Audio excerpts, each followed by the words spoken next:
Alors donc ici vous êtes dans le même jardin que ce que vous avez visité avant, si ce n'est que on est sur 8000 m² et on n'est pas parti dans le choix du jardin, on va dire rationnel et simple comme on peut se permettre dans un jardin privatif. Ici c'est un jardin collectif qui s'adresse, on va dire, à une population constituée d'hommes modernes ou d'humains modernes, c'est-à-dire qui ne savent rien faire et surtout qui veulent rien faire.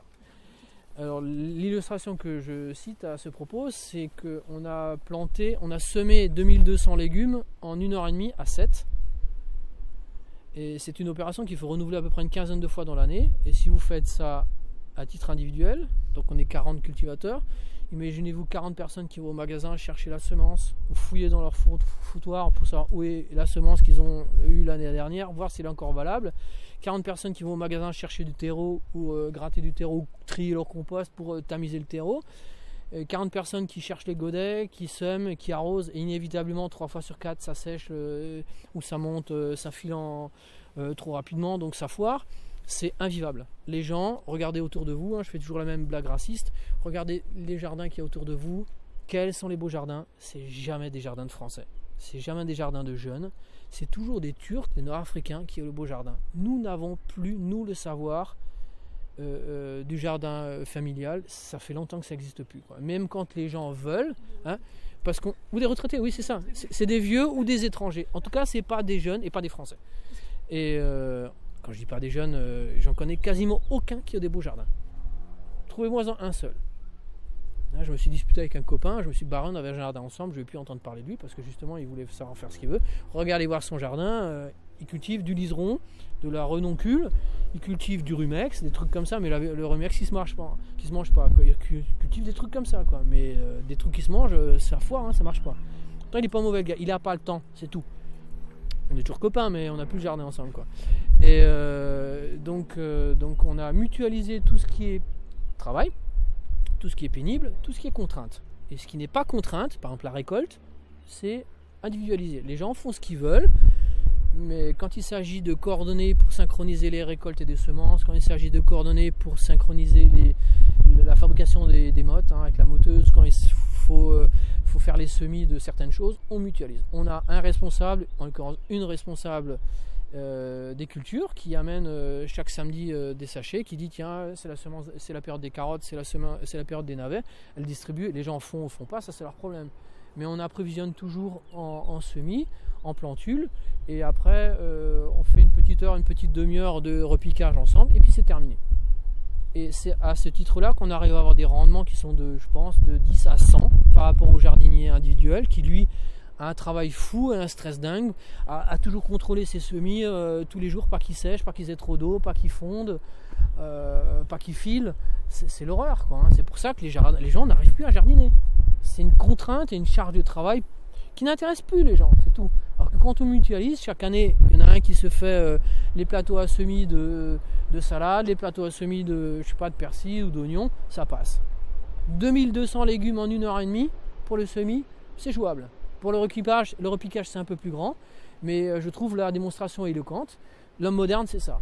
Il veut passer du bon temps. Dans la première phase, on a essayé de se mettre dans l'efficacité, c'est-à-dire on disait aux gens, bon, il y a ça à faire et après on discute, on va manger, mais dans un premier temps, c'est le travail. Et avec le temps, ça va être l'inverse, les gens vont venir pour se retrouver et récolter. Et il y aura quasiment plus de travail à faire ensemble, ça sera 1 heure les samedis maximum de temps en temps, ce sera pour le repiquage, mais ça s'arrête là, quoi. Et donc notre jardin a comme obligation ici, financièrement, pratiquement rien, c'est quasiment gratuit, c'est gratuit ou c'est 5 € par année, mais c'est surtout en termes de participation aux charges de travail. On demande 4 demi-journées par an aux gens, c'est surtout pour la récolte de semences et l'entretien du paillage, c'est beaucoup ça, la fermeture des serres, la remise en place, attacher par exemple les plantes grimpantes, il faut reprendre toutes les vignes qui partent dans tous les sens et les renouer, ça se taille pas les vignes, on les remet sur les fils, et c'est 4 demi-journées par an, voilà. Et ça s'arrête là. Donc cette orientation de la mutualisation des moyens, elle trouve son inspiration dans les communautés des Andes, des Sud-Amérique, d'Amérique du Sud, où là on a des sociétés matriarcales qui partagent tout le travail. C'est-à-dire que chaque famille a ses terres, mais tout le village se regroupe et récolte en une fois toutes les terres d'une famille et on passe d'une famille à l'autre comme ça. Et s'il y a une fois une récolte qui foire, c'est pas grave, tout le village se regroupe et on partage les patates ensemble et la famille n'y voit que du feu. Comme ça, on n'a pas de tir au flanc qui se disent moi c'est pas chez moi, j'en fous le moins possible, j'en ai rien à foutre, on y va doucement, on laisse d'abord passer les autres. Si vous faites ça, les gens vont faire la même chose chez vous. Vous allez déjà voir comment ça va se passer. Donc c'est une politique tout à fait différente, on mutualise les moyens. Déjà on se retrouve entre amis, donc on est content de retrouver ses copains, chaque fois on se dit super, le truc est là, et en fait on n'arrive pas à partir du jardin, c'est ce qui se passe. Et donc c'est tout à fait notre politique, voilà, donc on se retrouve dans cette configuration, on mutualise les charges, et les récoltes se font individuellement. Et si ça se passe mal, on peut s'entendre. Et maintenant, au niveau spatial, comment est-ce que ça s'est fait? La répartition sur 8 000 m², enfin l'organisation, pas la répartition, sur 8 000 m², on a une surface qui est beaucoup trop grande pour qu'on puisse la gérer comme une exploitation agricole de type kolkhoz ou champ de maïs. C'est-à-dire si vous faites une répartition uniforme, statistique, comme j'ai fait dans le petit jardin, au sud des légumes bas, au nord des légumes hauts. Par exemple, vous direz aux gens la salade se trouve là-bas, le poireau là-bas, la fraise là-bas. Les gens, sachant que ça se bouge, ils vont se paumer, quoi. La maman qui a un bébé dans le bras, qui cherche son truc, à un moment elle va se dire j'en peux plus ton truc, je sais pas où il est passé. Une fois sur deux elle est pas là, quand on donne des explications c'est la mort, quoi. Donc il a fallu changer d'échelle pour que ce soit géolocalisable, que les gens arrivent à mémoriser. Donc c'est plus sur 8 000 m² qu'il faut travailler, mais c'est 350, 400, maximum 500 m². Et donc c'est deux fois, en gros c'est 2 fois le jardin que vous avez visité ce matin. Ça les gens arrivent à se le mémoriser à peu près, mais plus c'est pas possible. Et surtout c'est appropriable, donc c'est géolocalisable et après appropriable. Et donc on a fait 6 jardins qui ont aussi la particularité de pouvoir être gérés par des groupes, sachant par des groupes autonomes, sachant qu'un groupe se gère en psychologie de groupe, on le sait, en dynamique de groupe, c'est 6-8 personnes maximum. Ça va jusqu'à 10-12, mais après on a des phénomènes déjà de scission, de compétition, de concurrence. Mais 6-8 personnes, si l'idéal, il y a un chef, en fait c'est pas vraiment un chef, c'est on va dire un moteur, je sais pas comment on appelle ça, choisissez votre groupe. Non, c'est des gens qui sont moteurs, on va dire, c'est des gens qui poussent, on va dire. Et après il y a des gens qui sont un peu plus à la remorque, mais c'est pas grave, mais il y a des gens qui poussent plus que d'autres. Et il n'y a pas de concurrence de plusieurs moteurs en général. Alors que quand vous êtes à 80, il y a toujours, il y a des fractionnements, c'est comme les gouttes d'huile, tac tac tac tac, ça se morcelle. Et après c'est des petites compétitions. À 6-8, il y a un consensus qui se fait, qu'on sait qui c'est qui a les idées en général, on sait qui c'est qui ramène toujours les outils, on sait qui c'est qui regarde, et ça marche. À 40 personnes, c'est toujours quelqu'un d'autre. Et il y a toujours un qui sait mieux que l'autre, alors que c'est pas comme ça qu'il faut faire. Il faut individualiser, comme ça, il y a des groupes qui font à leur convenance. Et on a les rouges, les verts, et chacun enrichit avec son autre façon de faire, avec ses particularités, ses goûts qu'il développe, il enrichit un peu le panneau, au lieu de rentrer en concurrence. Si on est à 40 là-dessus, quand il y a une connerie qui est faite, on ne sait pas qui c'est qui l'a fait, et vous ne la rattrapez pas. Quand c'est une connerie à grande échelle, c'est oh merde, vous ne pouvez pas dire je reste un peu plus, je vais le refaire. Quand c'est un petit groupe, vous savez qui c'est qui l'a fait, c'est pas la peine de rentrer dans le chou. La prochaine fois on lui dit ah ouais tu sais, et puis on le refait, on passe derrière lui, on le refait, c'est sympa, on le connaît, on a envie de le faire. À 40 personnes ou 60 personnes, quand il y a une connerie qui est faite, c'est pas rattrapable, vous n'avez pas envie de le faire. Et du coup c'est ouais, on s'en fout. Et du coup il faut une police. Il faut des gens qui passent derrière les autres, des équipes. Et ça c'est pas dans la permaculture, une équipe de police, de flics, fliquer les gens, c'est pas possible ça. Il faut que ce soit auto-cicatrisant. Donc c'est dynamique. Vous avez la dynamique qui se crée, il faut regrouper les gens autour de gens qui sont un peu des meneurs, et il faut que ce soit qu'il y ait une police qui se fasse toute seule. Et donc à 6-8, ça marche vraiment bien.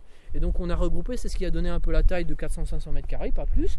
Donc on va dire c'est des clics de copains ou des petites familles qui se connaissent, et on ne s'occupe pas de savoir ce qu'ils font, c'est leur problème. Donc ils génèrent un peu comme dans les ruches, leur propre meneur, leur propre police, c'est leur problème, il faut les laisser. Et on n'a pas une organisation de type chef, qui décide les cultures, qui décide qui va avec qui, ainsi de suite. Et comment est-ce qu'on a fait la répartition des gens dans ces groupes? On a fait un brainstorming, on a jeté des idées, les gens ont jeté des idées, on les a regroupés en 6 familles parce qu'il y avait 6 jardins, donc des groupes d'idées qui vont entre elles, et les gens se sont appropriés. Ça évite des discussions du type moi j'aime les patates, mais non je veux pas, je te dis je supporte pas les patates, je suis allergique, mais je t'ai dit de pas en faire, mais moi je... Enfin bref quoi, des trucs comme ça. Donc ça fait des idées qui sont leurs idées, et ça fait des thèmes qui sont moteurs. hein. Donc les gens se regroupent autour de choses qui les intéressent, qu'ils aiment. On aurait très bien pu faire les femmes là, les hommes là, les gros là, les maigres là, mais ça fait des idées pourries, ça. C'est pas comme ça que marche un groupe, il faut que ça marche tout seul. Donc on a fait des thèmes qui sont des thèmes que les gens avaient en tête et qui ont regroupé automatiquement des gens qui ont les mêmes affinités que moi. Moi j'adore les oignons et les salades, et puis il y a des gens qui ne supportent pas les oignons. Alors il n'y a rien à faire, hein. Donc il faut que ce soit des gens qui soient automatiquement on va dire du même bord politique, on va dire, hein. Donc ça fait 6 couleurs de jardin différents. Alors pour idée, on a le jardin Pépère, c'est le jardin qui s'est regroupé autour du thème classique. Ils voulaient au moins arriver à faire ce que font les gens habituels dans un jardin de mémé. Parce que le jardin de mémé, j'appelle ça le jardin, c'est les beaux jardins, hein. Qui dit vieux jardin, qui dit beau jardin dit vieux jardin en général. Donc l'exemple qu'on a toujours des beaux jardins, c'est les jardins de Pépé. Donc du Pépé mémé. Du coup ils se sont dit, c'est avec le jardin Pépère, c'est pas des vieux qu'il y a dedans, c'est simplement des gens qui veulent arriver à faire le panel classique de production qu'on a dans un jardin habituel, traditionnel, on va dire. Après on a le jardin ici racines. Donc c'est des gens qui sont plus orientés vers les légumes racines. Après c'est les jardins des plantes parfumées et odorantes. Après c'est des jardins je crois plantes médicinales. Alors là aussi, mais chaque jardin est très intéressant pour les autres, hein. Moi j'aurais voulu être dans plein de jardins. La plupart des jardins j'aurais voulu mais bon, il faut faire un choix à un moment. Et donc les plantes médicinales pour moi c'est aussi un des jardins les plus importants, hein. Pas parce qu'il est médicinal pour l'homme, mais c'est parce que très souvent c'est des aromatiques très puissants avec lesquels on peut faire plein de choses bien au-delà des caractéristiques médicinales, on va dire de la pharmacopée habituelle. Là après c'est des plantes sauvages comestibles. Ça aurait été mon dada, mais bon, il y a déjà Florence qui s'en occupe super bien. Elle fait comme moi depuis 20-25 ans tous les stages de nature environnement où on pouvait découvrir les plantes comestibles à toutes les saisons. Donc elle s'y connaît vraiment bien depuis très longtemps, et donc elle développe des trucs en plus dans son jardin. Donc c'est là aussi un thème que je trouve fantastique. Après on a les solanacées avec Camille notamment, et là on essaye les plantes, enfin on cultive les plantes comme les physalis, les poivrons, les piments. Moi je fais ça depuis très très longtemps. Certains appellent ça les tomates de collection, c'est simplement des tomates un peu particulières, hein. Donc on a des tomates très intéressantes, on a des poivrons, des piments très très très intéressants, pas ceux qui piquent, hein. On n'a quasiment pas de piments qui piquent, c'est des parfums de piments qu'on développe. On a aussi quelques patates, mais c'est assez anecdotique parce que c'est pas vraiment permaculturel la patate. Ensuite, on avait le jardin des pépères, hein. Donc ça c'était les 6 termes de jardin différents qui vous expliquent comment ça s'est réparti. Et donc on a toujours la même base commune, hein. Donc poireaux, salade, légumes racines, elle est commune à tous les jardins. Mais au-delà de cette base commune, les gens développent une spécificité, quoi. Et la première année, on a mis en place, on va dire, les principales cultures, et après les gens font ce qu'ils veulent. Nous on continue d'approvisionner en plantules, en semis, ce qu'il faut remettre tout le temps, en annuel, mais si les gens ne veulent pas en mettre, c'est leur problème. Ça c'est le principe. Maintenant, au niveau de l'organisation du jardin lui-même, comment ça s'est passé? Les 6 jardins qui sont donc on va dire des fouilles chaotiques, des fois improvisées ou maîtrisées ou pas, ont été repoussés au fond des cultures, au fond de la parcelle, parce que c'est pas forcément ce qui va être compréhensible ou intéressant pour les gens. Quand les gens rentrent ici, je pense que la plupart sont même pas forcément intéressés par la culture. Ils veulent rentrer, glandouiller, rencontrer des gens et voir s'il y a un truc à grignoter, et puis voir simplement ce qu'on fait. Donc il faut que ce soit un espace accueillant, ouvert, lisible. Ouvert, donc près de l'entrée principale, on a un espace complètement ouvert qui est l'espace où se trouvent les serres. Celles-là ne seront jamais ombragées, hein. Par définition, elles sont très gourmandes en soleil, donc elles sont autant orientées vers le sud, et c'est l'espace ouvert. Le reste du jardin sera organisé en jardin-forêt, donc aura une structure de ce type-là, donc des grands arbres, pas aussi haut que ceux-là, mais ce sera complètement arboré, hein, complètement arboré avec des gradations. Les allées elles-mêmes, donc les allées qui séparent ces 6 jardins, elles seront complètement fermées, de type verger, c'est-à-dire les couronnes des arbres vont se toucher. En dessous de ces arbres, il y aura un ombrage quasiment 100%. Il y a donc des cultures très particulières qu'on a mis en dessous qui sont compatibles avec cet ombrage, et ça sera donc des espaces où vous pouvez déambuler à l'ombre d'une manière agréable, stocker des cajots de légumes qui sont là au frais, ou laisser jouer les enfants qui peuvent courir sans qu'on craigne qu'elles piétinent les cultures, hein. Donc ça c'est des circulations qui sont vraiment clairement structurées comme ça. Et entre, on a donc les 6 jardins qui sont semi-ombragés. Semi-ombragé et encore pas n'importe comment, comme le jardin que vous avez visité avant. Il y a des espaces de type clairière qui sont 100% ensoleillés pour les plantes qui ont 100% de soleil 100% de l'année. Donc ça c'est complètement dégagé. Mais le reste, plus vous allez vers les côtés ou vers le fond, va s'ombrager avec des arbres de petite taille, avec des feuillages de petite dimension, hein, type par exemple pêcher, arbres à fruits, mirabellier ou autres, ou kaki, qui eux sont des petits arbres qui ont des branches très comme ça espacées et qui donc de petites dimensions, qui font de l'ombrage tournant. Et puis ici donc après on se retrouve en partie centrale où il n'y a plus du tout d'ombrage. Donc c'est toujours un jardin forêt, mais qui est géré de manière très différente en fonction des besoins des végétaux. Donc ça c'est pour la disposition. Qu'est-ce qu'on a aussi? Ah oui, quand on rentre, non seulement on a un espace complètement ouvert en partie centrale, mais on a un espace, je vais montrer ici sur le plan, un espace, donc ça c'est une ouverture, ça c'est notre terrain.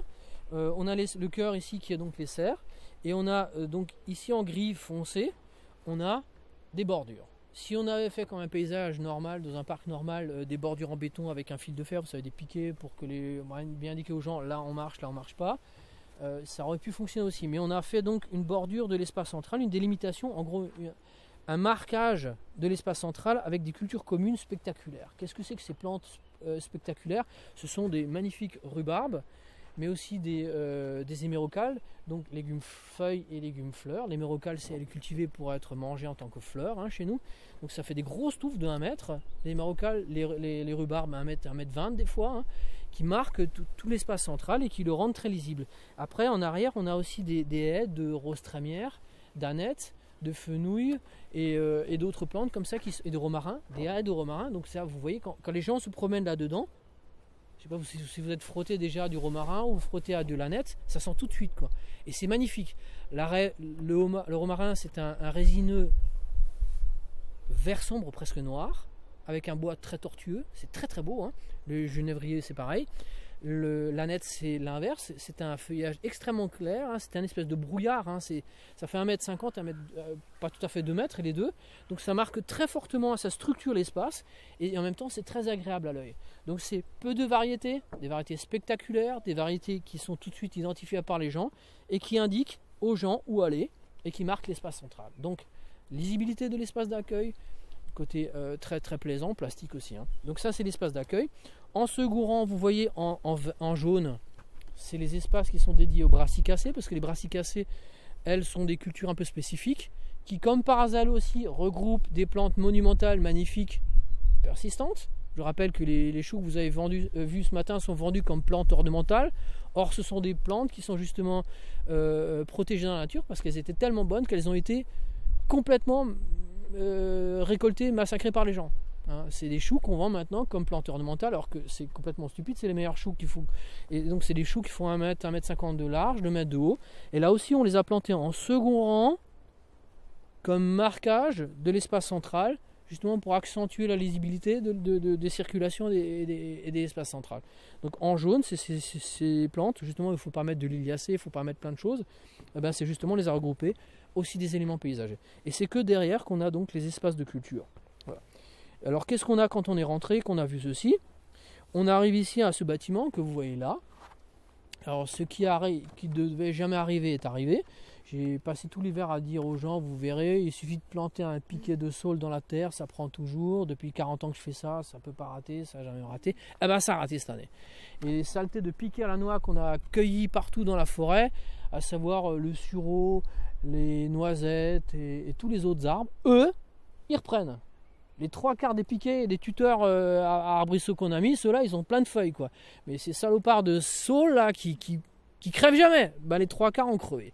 Et si ça n'avait pas crevé, vous aurez vu donc un treillage qu'on peut apercevoir. Donc c'est du saule tressé comme ça, qui est planté incliné pour pouvoir être palissé, retressé et fermer un dôme. Donc à terme, dans 5 ans, 10 ans, vous avez ici une toiture d'oignon, donc un bâtiment fermé qui nous procure de l'ombrage l'été et qui abrite donc, il y a un quart qui est ouvert devant et qui abrite 6 tables. Donc c'est la coquille que vous voyez ici. Donc sur le plan, c'est cette demi-coque ici. Donc c'est c'est ce qu'on appelle la guinguette, parce que on a des musiciens, ça nous permet de manger dans des conditions agréables. aussi, elle plaisante après le travail. Donc c'est un petit bâtiment, un abri, on va dire, hein, du soleil. Et à côté, on a donc une contre-courbe. Donc ça c'est une courbe et ça c'est une contre-courbe. C'est le bain de soleil. Le bain de soleil, on fera l'année prochaine avec une amie qui est paysagiste qui nous a rejoint. Là, on est en train de faire une proposition au groupe. On verra ça ensemble. Voilà. Donc ça c'est le mobilier, c'est le cœur du projet. Donc on rentre là, on voit un espace ouvert du mobilier. Et puis on arrive ici avec un petit espace d'accueil. Qu'est-ce qui est encore lisible à part ces éléments dans le paysage? Est lisible ou sont lisibles tous ces éléments qu'on a mis là. Alors chaque personne, donc dans le groupe on a 40 cultivateurs qui nourrissent 60 personnes, puisqu'il y a un certain nombre de personnes qui sont associées à ces cultivateurs qu'on considère comme consommateurs mais pas producteurs, à savoir les enfants, les conjoints qui ne peuvent pas forcément. Quand vous avez des petits enfants, il y en a un qui doit se coller on va dire au gardiennage, hein, les tout petits lulus là, on ne peut pas les laisser se balader partout, hein. Vous avez des enfants? Non? Voilà, donc dans les couples souvent il y en a un qui s'y coller, donc on a le groupe de consommateurs est de 60 et le cultivateur n'est que de 40, et dans les 40 cultivateurs, chacun on a 40 serres, on a 40 moyennes traînes de cucurbitacées, 40 petites treilles de cucurbitacées, 40 moyennes treilles de haricots grimpants et 40 grandes treilles de châtaignes de terre.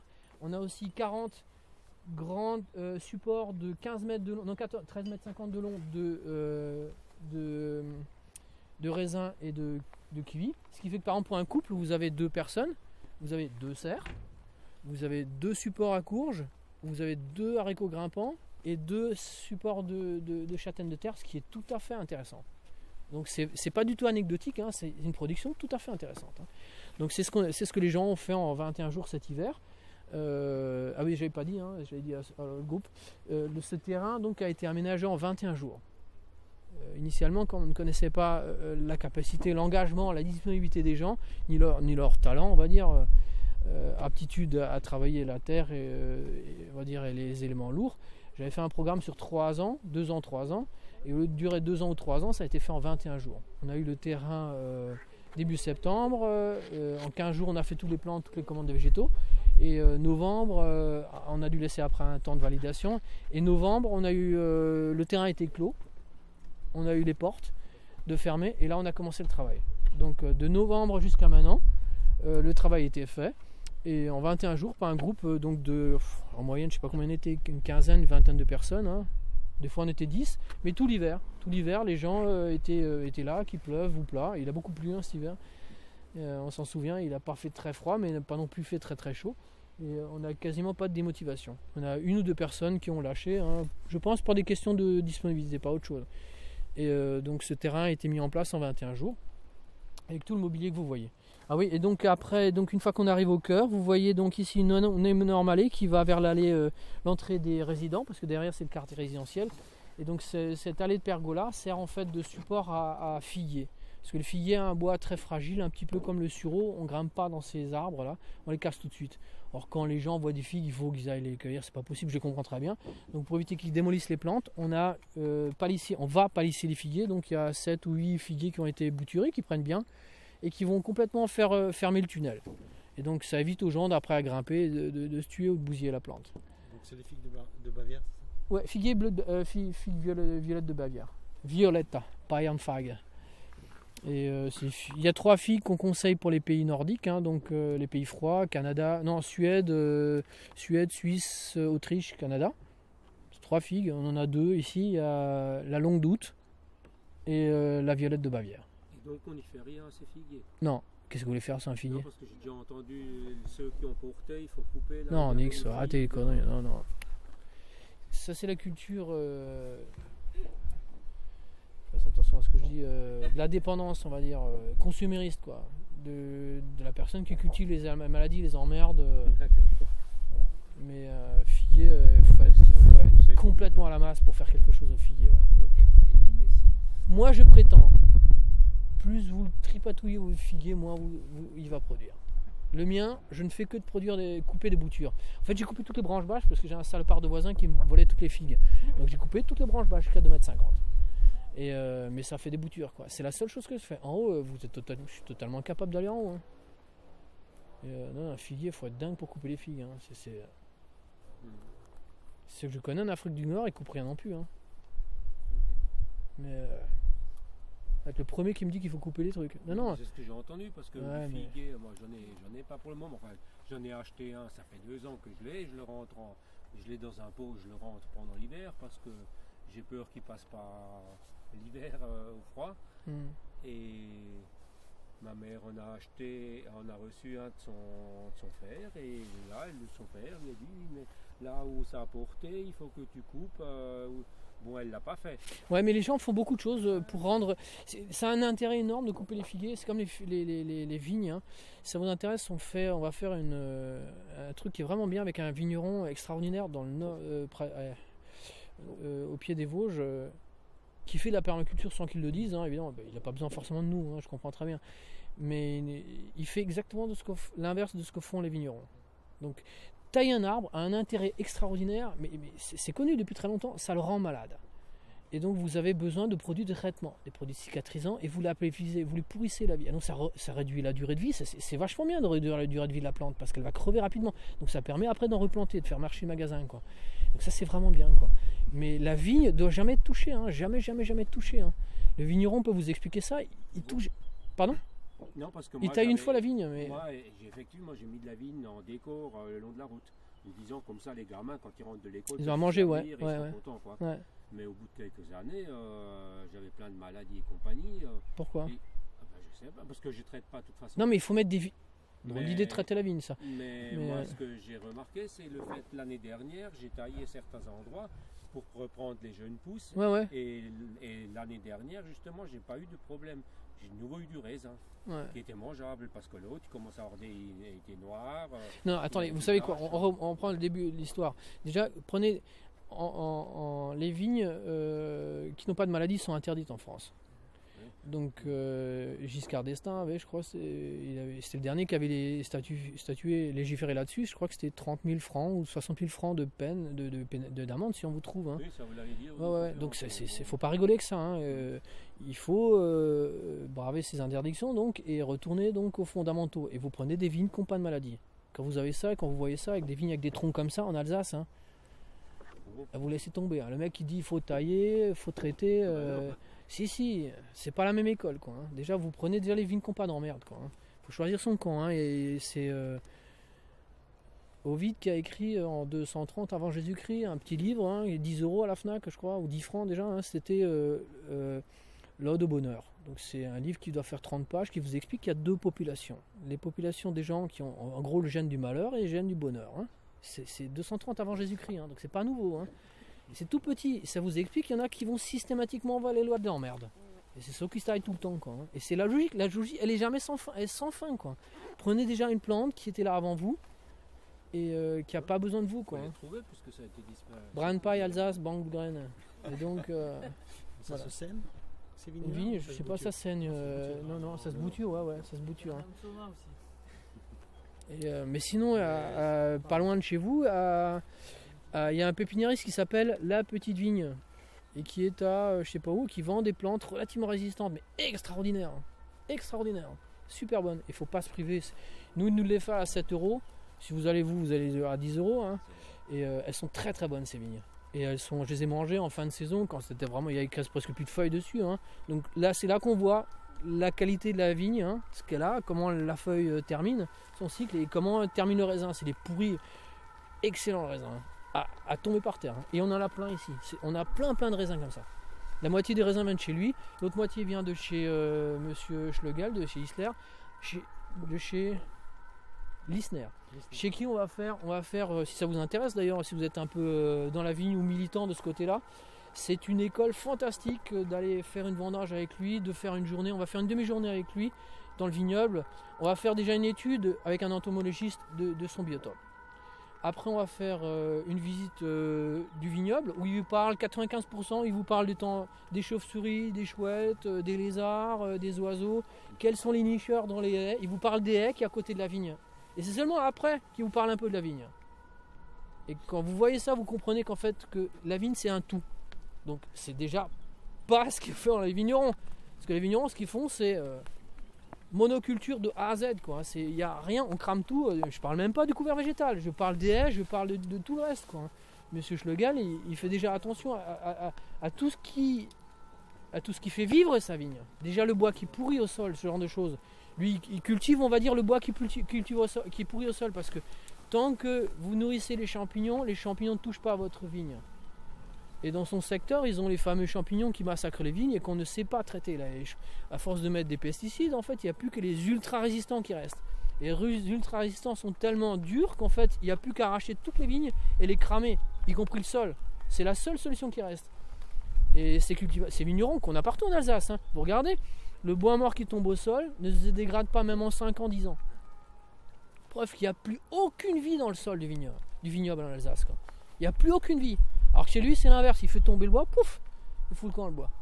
Et tant qu'il lit le paysage, il lit le sol, il lit tout ça, eh ben, il est sûr de ne pas avoir d'emmerde, quoi. Tant qu'il sait qu'il a les chauves-souris, tant qu'il sait il connaît ces chouettes qui nichent dans les falaises, tant qu'il sait, il connaît tous ces petits oiseaux, tant qu'il sait dans les, je sais pas comment ils s'appellent là, les bleuets, les haies à piquants là qu'on a partout, quoi. Tant qu'il sait qu'il a un minimum de ces plantes là, il sait qu'il a les nicheurs qui sont dedans, il sait qu'il n'aura pas de problème. Et quand vous faites la vente là une fois par an des arbres fruitiers, il y a aussi des vignes avec ou c'est juste les arbres? On peut faire les vignes avec, on le fait en général. Ouais. Voilà, donc ça c'était, je sais pas pourquoi je parlais de ça. Ah oui, de la culture de vigne. Ah ouais. La culture de vigne, c'est un truc fantastique parce que ça fait vivre une industrie terrible, quoi. C'est génial, quoi. Oui, c'est génial. Ouais, mais attendez, une vigne, vous savez combien de temps ça vit une vigne? 600 ans, je crois. Pourquoi vous voulez la foutre en l'air? Taillez-la comme un viticulteur normal et puis là vous la voyez pourrir de votre vivant encore, quoi. Vous avez la chance de la voir crever alors que les Romains, tous ces gens qui nous ont amené les vignes, n'ont jamais vu de leur vivant crever une vigne, quoi. Ça, ils crevez la vallée, vous crevez tout avec, quoi. Et les figuiers, c'est pareil. Allez-y, taillez. Avec un peu de chance, vous le verrez pourrir. On dit traditionnellement, un figuier ne peut pas être détruit. Si vous trouvez sur les forums, vous voyez dans le sud de la France comment enlever mon figuier à la con là qui a cette section là. Mon père a déjà essayé de le crever, mon grand-père aussi. Moi, j'ai décidé et les mecs ils vont sur leur forum. J'en ai ras-le-bol maintenant. Dites-moi comment. Et il y a les mecs qui le disent. Premier A, petit chapitre A, on ne peut pas détruire un figuier. C'est tellement résistant, quoi, mais en s'y prenant bien, comme un agriculteur moderne, vous avez peut-être des chances de le crever, quoi. La vigne, c'est pareil, vous ne pouvez pas la faire crever, sauf si vous faites ce que font les gars, quoi. Mais non, si ça vous intéresse, le chapitre de la vigne, je vous invite vraiment à participer à ce qu'on va faire avec la maison Lissner. Oui, il faut juste se mettre sur le Google Group. Et donc on diffuse l'information et là il faut s'enregistrer, mais Monsieur Schlegel sera très intéressant, hein. Et puis en plus on aura notre cru avec permaculture, vous allez mettre votre photo sur la bouteille. Ça vous intéresse pas? Non, mais il nous a proposé un cru, donc on choisira un petit peu le mode de vinification qu'on veut.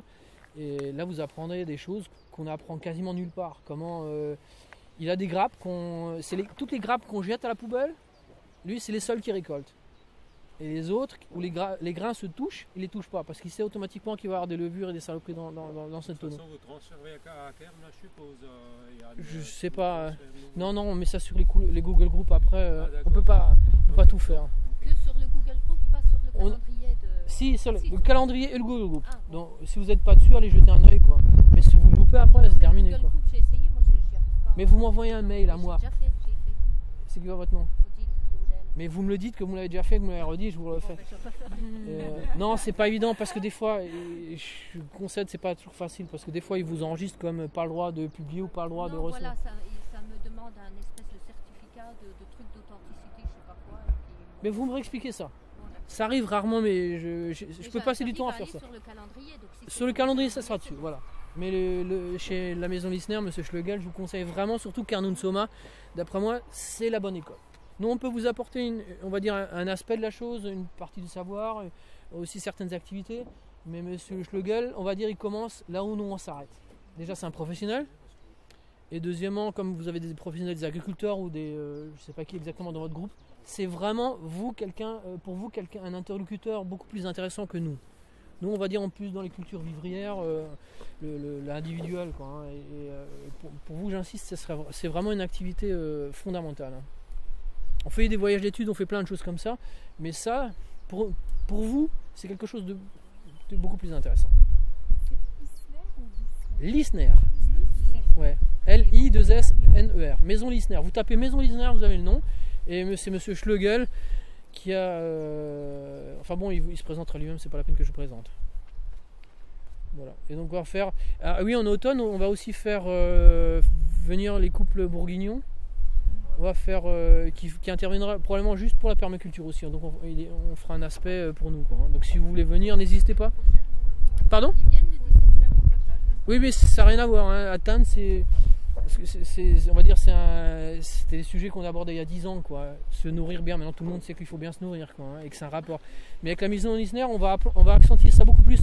On voulait les faire venir au début, il y a 2-3 mois, le couple bourguignon avec la maison Lisner, pour justement travailler sur exactement cette interface entre les spécificités du sol et la qualité nutritive. Mais on va être obligé de découpler parce qu'on ne peut pas faire les deux en même temps. Mais en fait, on va faire 3 opérations. La première, c'est la vie animale, donc la faune. Après, le lien entre le sol et la qualité alimentaire. Là, on fera intervenir M. Schlegel qui lui fait ses vins en fonction des roches qu'il y a. Et donc là, vous pouvez goûter les vins. Il n'en vend pas de toute façon du vin. Hein. Il refuse. Hein. Moi, je lui en veux un peu pour ça, mais ça, c'est son problème. Il refuse de faire l'articulation entre son exercice, son activité commerciale et puis le partage de son savoir. Donc, il nous fera goûter la différence entre les produits du sol et chaque fois la spécificité des sols, quoi. Donc ça, c'est très très intéressant. Et les bourguignons font ça, mais nous on le fait vraiment de manière beaucoup plus approfondie. Et après on travaillera on va dire sur la vie du sol avec les bourguignons. Et après on aura encore un volet sur la spécificité des spoils lourds en permaculture. Donc j'ai envie de dire que la présentation des bourguignons qui est faite là à Tannes, c'est vraiment pour les gens qui n'ont, on va dire, jamais parlé de la vie du sol. C'est des trucs qu'on faisait il y a 10 ans, quoi. Nous, se nourrir bien, on sait qu'il faut bien se nourrir, quoi. On travaille tout à fait maintenant, on a 3 ou 4 ou 5 interventions sur le même sujet. Voilà. Pour démarrer concrètement un potager, Elle me prend ma question, c'est bien. par quoi on commence? Ouais, attendez, je vais juste voir... Où ils en sont là Non, ouais, on pourra attendre, mais là on a dépassé le temps, donc on peut. Alors sur notre site Brandpie, donc vous tapez BDP Alsace, sur le site il y a 3 choses. Il y a un calendrier que vous avez vu là. Si vous voulez pas vous abonner, être de temps en temps inondé avec nos messages, le mieux c'est le calendrier. Vous regardez ce qu'il y a et faites attention. Des fois, il faut s'inscrire. Il ne faut pas venir à des activités qui sont à des publics restreints. Quand il y a marqué tout public, vous pouvez venir. Souvent, il n'y a même pas d'inscription. Hein. Donc la règle aussi, c'est gratuit. Enfin, pour nous. Moi, je suis un petit peu contre tout le business du savoir de ce côté. Je trouve que c'est du savoir populaire comme faisait l'abbé Barré. Hein. Je trouve que c'est un savoir qu'il faut partager. Et autant les graines se donnent gratuitement, hein, autant le savoir populaire comme ça, pour moi, ça doit se partager. Quoi. Quand vous me posez une question, ça ne me viendrait pas l'idée de me dire tu me donnes quoi en échange, je te réponds. Quoi. C'est un truc qui me va pas. Quoi. Et donc c'est gratuit la plupart du temps. Donc deuxième chose que vous trouvez sur le site internet, c'est d'articles, il y a une 40aine d'articles. Donc il y a plusieurs pages d'articles en bas de la page, à chaque fois page suivante, hein, faut pas hésiter, hein. Et il y en aura encore d'autres là, mais j'ai pas trop le temps en ce moment de mettre des articles, mais j'en ai plusieurs qui sont en préparation. Et la troisième chose, c'est des documents à télécharger. Donc vous fouillez tout ça, vous regardez tout ce qu'il y a, en général c'est assez clairement expliqué. Et dans les articles, il y a comment débuter en permaculture. Il y a aussi dans la rubrique téléchargement variétés de végétaux intéressants en permaculture. Donc c'est un PDF que vous téléchargez, vous lisez. Donc c'est regroupé en légumes feuilles, légumes fruits, légumes racines, arbres, grimpants, et puis plantes à ne pas amener. Les plantes à amener parce qu'il y a 75% de tous les bons tuyaux qu'on vous enseigne dans les cours de permaculture auxquels vous avez droit là pour 500 € ou 1000 €. Ben, il y a 75% des éléments végétaux aux bons tuyaux qui sont crevés. C'est-à-dire c'est des plantes qui ne vont pas ici, qui sont super invasives ou qui présentent aucun intérêt. Moi, ça fait 30 ans avec ma mère qu'on fait de la permaculture. On propose un choix restreint de choses qui marchent en Alsace. Donc 75% des plantes qui sont proposées en permaculture, qui sont vendues comme plantes fantastiques et vont sauver l'humanité, sont des tuyaux crevés ou carrément pas bonnes du tout à manger. J'en ai fait l'expérience, donc en bas du fichier, j'en ai mis plein dessus. Arrêtez de raconter des conneries, c'est des trucs qui n'ont aucun goût, qui produisent pendant 3 jours de l'année, vous pouvez récolter ça. Et le reste, rien. Moi, c'est des trucs qui ne m'intéressent pas. J'avais une famille. Nous, on était une famille à nourrir. C'est 4 saisons qui m'intéressent. Pas juste l'été, quoi. Donc je me suis donné la peine. Les premières versions du fichier sont pourries parce que c'était mon fichier perso. Je recoupais des trucs, je mettais des tas d'adresses. Donc j'ai plus ou moins nettoyé. Il y avait plein de choses fausses dedans. Donc il faut prendre le dernier fichier. Lui, il a été à peu près nettoyé. Et les gens m'ont dit attention, tu sais, dans les arbres, tu as mis des légumes.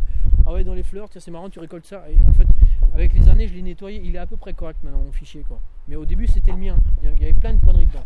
Mais lors d'une de vos conférences, vous parliez des petites tomates qui avaient un bon goût encore en décembre. Ouais. Donc je pense De les Malette. récupérer à la banque aux graines. Ils n'ont pas ça encore. La La dernière fois, non, parce que j'ai tout distribution, là. planté, ouais. Ah d'accord. Et surtout, vous n'êtes pas resté très longtemps parce que j'ai liquidé, c'est ce que j'aurais pas à faire, j'ai liquidé une vingtaine de plants de tomates que j'aurais dû garder parce qu'il y en a plein qui sont morts. Et j'en ai donné plein, des plants de tomates. Non, parce que j'ai envoyé ma fille et puis elle était 1 heure avant, donc elle était la première. Ouais, je me souviens de votre fille, ouais, ouais. Elle est partie avant tout le monde, ouais. Mais à la fin, j'ai quand même fini par liquider plein, j'avais une centaine de plants de tomates. Une Ouais. heure en retard et pas 1 heure avant. Ouais. Et pour participer à cette Non mais grande les conférence, bandes de graines, des graines de tomates, on en a énormément chaque année, sauf cette année. Ah, Pourquoi vous Parce les qu'on a aviez tout pas- pris. Vous les aviez pas sur le fichier, quoi. Ouais. Ces graines, ces fameuses graines. Voilà, il n'y avait aucune graine sur le fichier et ce qui est pas sur le fichier ne figure pas dessus. Donc il y a un article banque de graines avec les modalités de fonctionnement, les dates et heures d'ouverture et les variétés disponibles. La liste de graines proposées et conseillées pour la permaculture, ça n'a aucun rapport. C'est celle que je propose pour la ça ne veut pas dire que je les donne celle-là. C'est tout. Souvent les gens font l'amalgame entre les deux, quoi. Et donc la liste de variétés, vous trouvez ça. Après vous trouvez des livres conseillés en permaculture, donc le premier, une fois que vous voyez les suivants. Et après, si vous avez encore du temps, ceux qui viennent par la suite. Après, il y a encore un autre article, comment gérer les légumes dans un jardin. Donc j'explique un petit peu comment ça fonctionne. Et si jamais ça ne vous suffit pas parce que vous n'avez pas le temps, parce que vous n'avez pas lire ou vous n'avez pas trop les fichiers, il y a nos amis Boris et Michel là, qui ont acheté une super caméra, qui se sont donné la peine de faire plein de vidéos que vous trouvez. Donc il y a plein de vidéos, pas que les miennes, hein, vous en trouvez d'autres, sur YouTube. Vous tapez YouTube permaculture et là vous êtes bombardé de... Voilà. Donc moi c'est ce que je vous conseille. Hein. donc, copeaux de bois, tout ce genre de trucs pour démarrer la terre, pour démarrer le compost. Ouais, c'est Là vous êtes en train de me demander par quoi commencer ou comment est-ce qu'on fait. Là en 2 minutes je pourrais pas vous le dire. Hein. Vous regardez la vidéo et je vous explique à peu près. Il y a 2-3 vidéos qu'il faut regarder. Mais si vous avez même qu'une minute, regardez Emilia Arzelip, elle vous montre, c'est une nana qui est décédée d'ailleurs, qui montre un petit peu comment on fait la culture sur le paillage. Et sinon regardez ma vidéo, hein, tapez Quepel permaculture et vous en trouvez 2-3 déjà. Et là on vous explique comment organiser un potager. D'abord la permaculture en général, il y en a pour 1 heure, 1 heure et demie, et après un potager. Trouver le moyen d'organiser, il y a tous les plans, hein. Il y a Boris qui doit terminer, il faut un peu le pousser. Il y a une vidéo qui va être mise avec tous les plans des jardins, la stratification verticale, horizontale, les affinités, les listes de groupes, les références de bouquins à chaque fois. Il y en a pour 1 heure et demie, 2 heures. Elle est très bien faite cette vidéo, grâce à Boris. Et celle-là, elle est bien. Et donc ça vous évite de faire... Pardon ? Non. Tapez permaculture Quepel, je sais pas ce qu'il a mis comme titre, qu'il a encore rien mis. Et faut le pousser. Mais sinon vous en trouvez, elles sont de moins bonne qualité des plus anciennes. Elles sont à peu près lisibles. Et vous voyez tout le plan de notre potager que j'ai mis, avec le nom des variétés, avec comment faire une serre qu'on n'arrose jamais, et comment en coupe avec comment ça marche et pourquoi ça marche pas dans d'autres modèles. Donc tout ça vous le trouvez gratuitement. C'est une politique de partage du savoir. Donc on met ça en ligne et comme ça on voit plus les gens après, c'est terminé, quoi. À propos de serre, c'est pour éviter que ça crame de trop quand il y a un coup de soleil avec les fentes dans le bois. Non, c'est parce que le bois était vraiment pas sec. Ah. J'ai demandé du bois sec, mais c'est une entreprise familiale que j'apprécie énormément. Faut pas toujours croire ce qu'il dit, quoi. Pour les ruches, je rigole pas là. Non, il faut la fermer. Il faudra qu'on calfate ça comme les bateaux, comme les coques de bateau, il faudra qu'on les calfate pour les fermer. Un peu de ventilation transversale, c'est très bien, pas trop. Et la paille, tu l'as récupérée où? Là où on peut. Je fais des maisons en paille, donc en fin de chantier, je récupère pour moi. Il faut de la paille bio. Bah, il vaudrait mieux. Attention. Il faut. C'est pas une religion. Le quantité d'intrants. La seule chose qu'il faut, c'est de mourir. Ouais, mais même si vous voulez pas. Non, il faut. Je pense que la quantité. Premièrement, la paille, je la mange pas. Donc, qu'il soit bio ou pas, c'est pas la même chose. Deuxièmement, la quantité d'intrants que vous amenez par la paille est tout à fait minime par rapport à une culture générale. Si elle vous sert comme première mise en place, c'est rien. Je demande pas d'où elle vient. C'est comme mes maisons en paille. Moi, j'ai demandé la paille bio au début. C'est des emmerdes sans fin. Parce que les mecs, ils respectent pas le cahier des charges. Les seuls qui respectent, qui savent à peu près bosser, c'est correctement avec taux de compression et ainsi de suite, qui m'amènent au tonnage que je veux, en quantité où je veux, c'est les agriculteurs normaux, enfin ce qu'on appelle les conventionnels, quoi. Eux savent bosser à peu près avec des machines. Les agriculteurs bio, une fois sur deux, on recharge tout et tout à la poubelle, hein. Donc moi ça m'amuse pas trop. Donc si c'est juste pour une couverture du sol, je suis pas sûr qu'on ait vraiment un impact significatif. Vous pouvez prendre la baille bio, je m'en contrefous, je pense qu'elle est de meilleure qualité bio, c'est évident. Parce qu'elle a poussé plus lentement, elle a été moins dopée, c'est évident, quoi. Mais moi je peux pas toujours raisonner comme ça, quoi. Donc si je la mange pas la paille, je pense que j'ai, c'est tout, quoi. Tant qu'elle n'a pas été à Fessenheim ou à Tchernobyl, ça va, quoi. Ou Fukushima, je la fous dedans, ça me va. Et donc moi je la récupère. En permaculture, faut pas trop raisonner comme ça. Vous prenez ce que vous avez. On me dit toujours c'est quoi le meilleur. Le meilleur, c'est ce que j'ai dans la poubelle, moi. C'est tout. Mais sur Donc, la paille, ils mettent pas un désherbe en dessus quand ils veulent récolter blé pour qu'il soit mûr en même temps, tous ensemble. Ils mettent plein de saloperies, ils mettent des raccourcisseurs de tiges, hein, ils mettent Oui, mais plein de c'est choses. d'accord, mais à la fin, quand même à la fin, Ils avant mettent plein de cueillir, saloperies. ils mettent Donc plein- je me dis, on récupère ça dans Oui, le terrain après, quoi. Indéniable. Indéniable. Mais c'était un champ de maïs ça il y a 2 ans, alors qu'est-ce que Ouais, tout à fait, ouais. Je vous rassure, je vais crever moi, et vous aussi, ça oui, vous plaît peut-être pas ce que je vais vous lire, mais ouais, faut arrêter un moment. Non mais attendez, moi j'ai fait Non, mais des c'est vrai, c'était un champ de maïs. donc, la permaculture, attendez, tout la ce permaculture, que pourquoi je fais ça? tu- ça, après. En fait, je vais vous avouer, je m'en fous de la permaculture, c'est tout. Moi, ce que j'aime bien, c'est passer du bon temps avec les copains et bien manger. Si vous mangez des bonnes tomates qui n'ont jamais été arrosées, avec un été un peu sec, plus jamais vous achetez des tomates. Plus jamais. Les poireaux, c'est pareil. Les salades, c'est pareil. Si vous mangez des bonnes salades sauvages, cueillies, hein, même pas des salades achetées, hein, que fait par exemple Camille hein, ou Daniel, hein, plus jamais vous mangez des laitues. Jamais, jamais, jamais. Une bonne plante sauvage, c'est une histoire de goût, c'est tout. La permaculture, moi je m'en fous, c'est simplement parce que les gens me posent des questions sans fin, que à un moment je me dis bon, on regroupe, je fais un truc, et puis maintenant je me retrouve à organiser une assos que je voulais pas. J'ai toujours dit on va pas faire d'assos, maintenant j'ai une assos, quoi. Mais on va arrêter, on met ça sur YouTube et maintenant et après ça va être fini, quoi, hein. Les gens ils se débrouillent, quoi. Et pourquoi je fais ça? Uniquement parce que je suis gourmand et j'apprécie les bonnes choses, c'est tout. La permaculture, c'est pas une religion. Quand on me demande ce qu'il faut faire, par terre, j'ai dit mais regardez ce que vous avez dans la poubelle, qu'est-ce que vous avez qui vous coûte rien?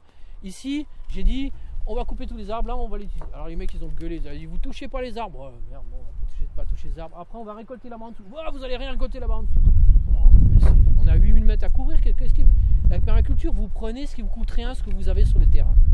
Des vieux tapis, mettez des vieux tapis, des vieux cartons, mettez des vieux cartons. Mais j'avais pas tout ça à mettre là-dessus. Donc je suis allé voir le fils d'une copine qui avait plein de paille qui pourrissait, donc on lui a acheté sa paille parce que c'est toujours une valeur. Et pour nous, elle est très bien la paille là. Donc on a pris la paille, mais j'aime pas la paille. Moi, dans mon jardin, j'ai plein de paille parce que je construis des maisons en paille. Donc à la fin de chantier, je ramasse et j'amène ça chez moi. Mais c'est tout. Sinon, si vous avez de la forêt, ratissez les feuilles, c'est interdit, mais je m'en fous moi de la loi. Coupez les arbres, il faut regarder à qui appartiennent ces arbres un peu avant, hein. Et couper les haies, couper des trucs comme ça repousse tout ça, quoi. Et broyez ça. Si vous avez rien, faites comme moi, fauchez le long de l'île des tonnes d'orties. Non mais j'ai fauché de la consou, des orties, toujours je fauchais. C'est pour ça que j'avais mon vélo cargo. 1 mètre cube d'arbres bien tassés dessus, je peux vous dire, ça pèse un âne mort, hein. Mais pendant des saisons, hein, elles étaient à moi, les berges de l'île. Je sais pas pourquoi maintenant ils les coupent avant que je les fauche, là, mais non mais il y a carrément plus. Ouais, rien de face, il y a carrément plus d'orties. Ça fait des années que c'est moi qui coupais ces trucs là. Mais coupez ce qu'il y a, hein, coupez tout ce qu'il y a à couper, quoi. Mais n'achetez rien. La paille, c'est pour le départ. Pardon?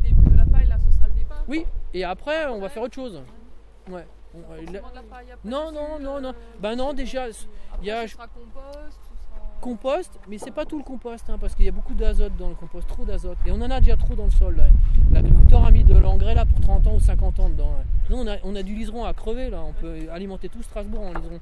Mais on a beaucoup trop d'azote, donc le compost, ça va pas être trop notre problème. C'est surtout à titre éducatif. Il faut apprendre aux gens à ramener toujours. Pas toujours demander, pas toujours acheter. Il faut toujours aussi entretenir un cycle. Feuilles mortes, Voilà. Feuilles mortes. herbe, Ouais, non, là, pour épuiser l'azote, il faut qu'on ramène du bois. Donc je vais essayer de ramener 2-3 camions, mais des gros camions, hein, pas des trucs de branleurs là, hein. Des gros camions de bois là, un tas comme ça, et ça on va remplacer à terme le paillage. de bois, La- quoi, d'écorce alors ou de... Tout, du bois broyé, tout, du Ah BRF, et même ce qui n'est pas du BRF, des chutes de plaquettes, du défrichage, tout. Ouais, ce qu'il faut, c'est justement qu'elle nous bouffe l'azote, le truc. Donc Donc en permaculture, il faut pas raisonner. En permaculture, il faut pas raisonner d'après les bons tuyaux qu'on voit dans les livres, ce que le monsieur a dit à la télé. Hein. C'est vous prenez ce que vous avez dans la poubelle, vous ramassez toujours quoi. Et puis vous vous souvenez, ce que vous avez vu au jardin là-bas, il faut que à terme c'est un fouillis inextricable. Ce truc et à terme vous faites plus rien. Il faut juste dégager les allées, qu'on arrive à rentrer, c'est tout. Hein. C'est ce que j'ai fait avant que vous arriviez. Hein. Ouais, mais je veux dire, moins on en fout, mieux on se porte. Et je peux vous dire que même ça vous dire ah merde, faut que je coupe l'herbe dans les allées. À terme, il n'y a plus que ça à faire. Même le paillage, vous l'entretenez plus. Nous, les 2-3 premières années, on enlève les limaces, on désherbe entre guillemets, c'est-à-dire qu'on remet le paillage et c'est tout ce qu'on fait quoi. Ça, c'est vraiment pénible 2-3 années. Mais en tout cas, après, à terme, il n'y a plus de, vous faites plus rien. Hein. Vous arrêtez de penser. Hein. C'est fini. Vous coupez le bouton, c'est fini. Hein. Vous éteignez la télé. Hein. Et limaces, c'est fini aussi? Dans 20% du jardin, non. Dans le reste du temps, ça dépend des années. Dans le reste du jardin, ça dépend des années et ça dépend de quelle limace. Et donc, on ne peut jamais généraliser. Vous savez, vous demandez à un paysan il y a 20 ans, alors une fois que tu as semé, c'est bon, une fois que tu sais faire ton métier, tu ne fais plus rien. Non, les années se suivent, ne se ressemblent pas. Ensuite, les cultures, des fois, il faut les bouger. Je dis on ne fait pas de rotation, mais il y a quand même un peu de rotation. Donc quand vous suivez le mouvement des végétaux, vous avez automatiquement des déséquilibres. Qui dit déséquilibre dit mauvaise herbe, limaces, ce genre de choses. Mauvaise herbe, c'est les herbes que vous ne mangez pas. Limaces, sauf si vous mangez les limaces, il faut les gérer un petit peu quoi. Donc dans 20% du jardin, il y a ce qu'on appelle les annuels qu'il faut gérer. Là, vous avez des déséquilibres, vous avez des dessèchements, il faut un peu arroser, il faut un petit peu désherber, un tout petit peu. Mais ça n'a rien à voir avec ce qu'on fait en conventionnel. Rien à voir. Vous avez vu mon jardin, revenez dans 1 an ou même dans 2 mois, les trous que vous avez vus entre les gros choux seront comblés. Et les plates-bandes de choux, c'est-à-dire 1/4 du jardin, vous ne pouvez plus rentrer. Hein, il faut lever la jambe comme ça. Vous ne pouvez plus circuler dedans. Donc là, la notion de paillage, de désherbage, n'existe plus là. Et c'est comme ça pour les 3/4 du jardin, été comme hiver. Donc ça se simplifie. Moi j'aime bien dire, ok, la permaculture, on dit toujours vous faites rien. Faux, vous faites rien avec les muscles. Mais vous travaillez beaucoup plus avec la tête. Mais ça c'est valable au début. Et plus le biotope se met en place, plus ça se simplifie. Et moi je persiste à dire, après 10 ans, il y a 5% du travail qui se maintient. C'est-à-dire 5% du truc où vous dites, mince, ça marche plus du tout, ces trucs-là ils produisent plus rien, qu'est-ce que je fais? Et là, il faut reprendre les fondamentaux en place. Comment est-ce qu'on réintroduit la rotation? Qu'est-ce qu'il faut faire? Où est le déséquilibre? Mais toute cette théorie-là, tout ce savoir énorme que vous êtes obligé d'acquérir par rapport à un conventionnel, c'est déjà, il ne faut pas du tout le négliger. C'est pratiquement le même temps que les autres passent à bêcher, à taper la terre, à casser, à arroser. Ben vous le passez à faire travailler vos ménages. Mais ça ira en décroissant. Une fois que le biotope est établi, plus rien à faire. Quasiment plus rien à faire. Mais je vous rassure, le peu qu'on fait reste pénible. Hein. Couper l'herbe, c'est pénible. Mais ça n'a rien à voir par rapport à ce que font les autres. Quoi. D'autres questions? Vous avez mis du robinet en bas là pour la première planche qui devrait recevoir... Ouais, le mélèze, donc les bois dits durables, ne sont agréés qu'en situation aérienne, c'est-à-dire à plus de 20 cm du sol. Donc dans le sol ou au-dessus du sol jusqu'à 10-20 cm, vous excluez tout ce qui est Douglas, robinier et même chêne. Le chêne n'est pas durable en situation enterrée. Le seul bois qui tient chez nous, en plus qui vaut rien, c'est le robinier. Donc il y a une planche encore dans la terre qu'on voit. Non, ça c'est le robinier. Ça. Ah oui, ouais. Là, si vous le grattez avec vos ongles, vous voyez tout de suite, c'est dur ça, c'est plus dur que le chêne. Et en haut, c'est des résineux. En haut, tu peux faire entrer tes ongles dans le bois, ça marque le bois, c'est du bois mou. Donc en bas, c'est un bois super dur, totalement indestructible. En haut, c'est un bois isolant. Ça tient bien, c'est ce qu'on veut, c'est que la serre soit un peu isolée. Quoi. Parce qu'on pourrait faire tout en robinier. Mais le robinier, déjà, c'est une ressource qu'il faut savoir gérer, parce qu'il n'y en a pas beaucoup. Deuxièmement, il ne faut pas l'utiliser pour ce pourquoi il n'est pas utilisé, et il n'est pas nécessaire. Et après, le mélèze, il suffit là, il répond mieux au cahier des charges. Quoi. Et les herbes d'été, c'est pareil, c'est du châtaignier en piqué, et puis la charpente, c'est une charpente en trait, parce que je suis architecte. Je me suis amusé à me faire une charpente, c'est comme une charpente de maison, donc avec poinçon et entrée, mais c'est des toutes petites baguettes. Hein. Et cette charpente là, c'est une mélèze. Au revoir. Situation. Merci Au revoir, de rien. Voilà, vous avez d'autres questions? Mais il n'y a pas de planche enterrée parce que sur votre Non, projection, il y non, avait et une ça planche s'enterre, enterrée ça de- s'enterre avec le temps, ça, vous allez voir. Là, elles sont hautes et à un moment, ça descend, quoi. Ah, Et celle ok. du jardin, il faut que je ressorte. Quelqu'un m'a dit, ah, ça touche le couvercle. Et il a tout de suite vu que ça. Plus vous ramenez de poubelle, plus ça monte dedans. Et plus vous asseyez là, il n'y a pas que vous que vous asseyez, faut pas croire, hein, comme moi. Non, mais c'est sûr. mais moi, quand je travaille, je suis couché dessus. Hein. Ah, ça va, on peut. Avec l'âge, je vais tomber dedans. Et non, mais c'est vrai, quand vous êtes jeune, vous êtes souple. À un moment, vous en avez marre d'être bossé dedans. Donc vous asseyez et vous n'avez rien à faire, elles s'enfoncent. Et le sol remonte, donc il faut le remonter tous les 5 fois, il faut remonter un petit peu et c'est bon, quoi. Moi, je suis sur un terrain très pentu. Je démarre aussi un potager parce que, par exemple, tout ce qui est choux ou autre, on peut les mettre. Du coup, parce que j'ai essayé de faire des plates-bandes plates, mais j'ai des talus. Mm. Pour l'instant, voilà, ça reste de l'ingérable, les talus. Donc, Si vous voulez faire de la luge, c'est vachement Mais bien. non, Les ouais, enfants, non, mais- les enfants, ils adorent les talus. Hein. Non, mais attendez, autrefois, on faisait les agriculteurs faisaient tout en terrasse, c'est pas pour rien. ouais. C'est parce que déjà, pour circuler avec une brouette. Non, bah oui, c'est clair. Avec une brouette, il faut toujours quelqu'un qui se cramponne à la Ouais. brouette et quand la brouette fout le camp, vous le faites une fois, 2 fois, après c'est bon, il n'y a plus de brouette, quoi. Ensuite, Donc, quand j'ai il créé pleut des énormément, terrasses, mais- non, il faut faire des vraies terrasses, hein, Ouais. faut pas rigoler, quoi. Ouais, ouais. Il vaut mieux faire moins, mais mieux, plutôt que des trucs à moitié faire. Hein. Je peux vous assurer, Paul Serre, c'est un dingue de la pelleteuse. Hein. Moi, je me suis acheté une pelleteuse, marche avant, marche arrière, faut pas rigoler. Quand vous travaillez en pente, vous aimez les terrasses. Ouais. C'est autrefois, c'est super confortable et en plus, quand vous savez les exploiter, ça a plein de propriétés. Pas seulement stocker et autres, mais vous pouvez cultiver sur la pente, sur le raidillon. Hein. Vous pouvez faire des serres à moitié enterrées, vous pouvez mettre du grimpant. C'est une, je ne veux pas dire vous décupler, mais vous multipliez par 2 pratiquement les possibilités de culture.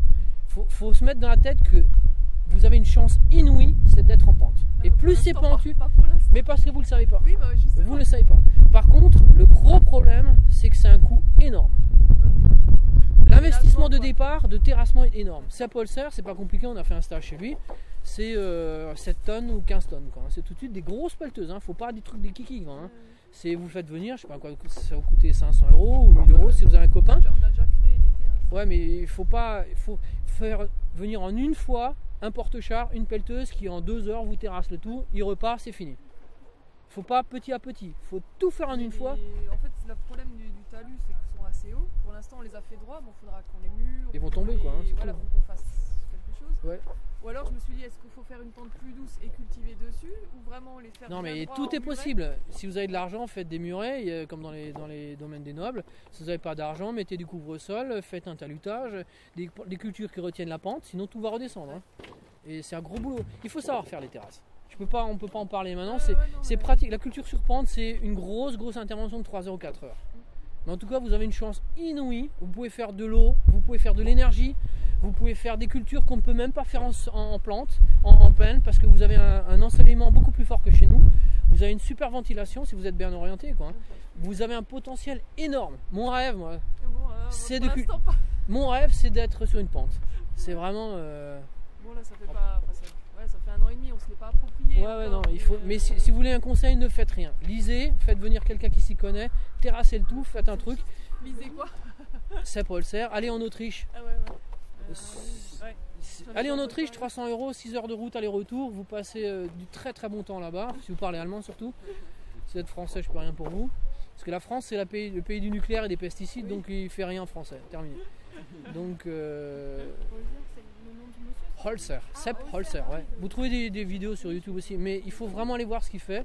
Et là, vous comprendrez que vous êtes une population, une famille au moins très favorisée. Mais sur les vidéos, on voit. Ouais. Mais il faut aller voir, hein. Il fait des stages aussi sur la culture sur pente. J'ai fait un stage d'aquaculture et en pente, vous pouvez vous permettre des choses qu'on ne peut pas faire ici sur le plat.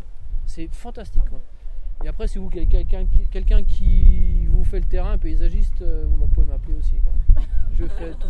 Terrassement aussi, pas de problème. Mais ça, c'est dans un second temps, il faut que vous fassiez votre chemin. Et une fois que vous avez fait votre chemin, si vous cherchez des professionnels, soit moi ou quelqu'un d'autre. Voilà. D'autres questions? C'est l'heure de manger là. Hein. Et voilà. Et on peut revenir là, ici, flâner dans le jardin quand Tous on les veut. samedis après-midi, ouais. Tous les samedis après-midi, à 12h30, on essaye de faire un repas en auberge espagnole. Donc nous on essaye de faire au moins une salade à partir des légumes que vous voyez là, laitue sauvage, coquelicot actuellement, mais après ça sera d'autres choses. Hein. Et puis à 14 h, il y a des fois des formations. Je vais commencer un cycle de formation de nouveau. Donc c'est 4-5 cours chaque fois. Et voilà. Et les coquelicots, là, vous mangez les feuilles ou les... Alors les feuilles se mangent, les boutons se mangent et les pétales se mangent. Et après vous pouvez faire d'autres choses avec les graines de coquelicot, je peux vous expliquer après. Quoi. Les feuilles? Non, on mange que les feuilles en ce moment.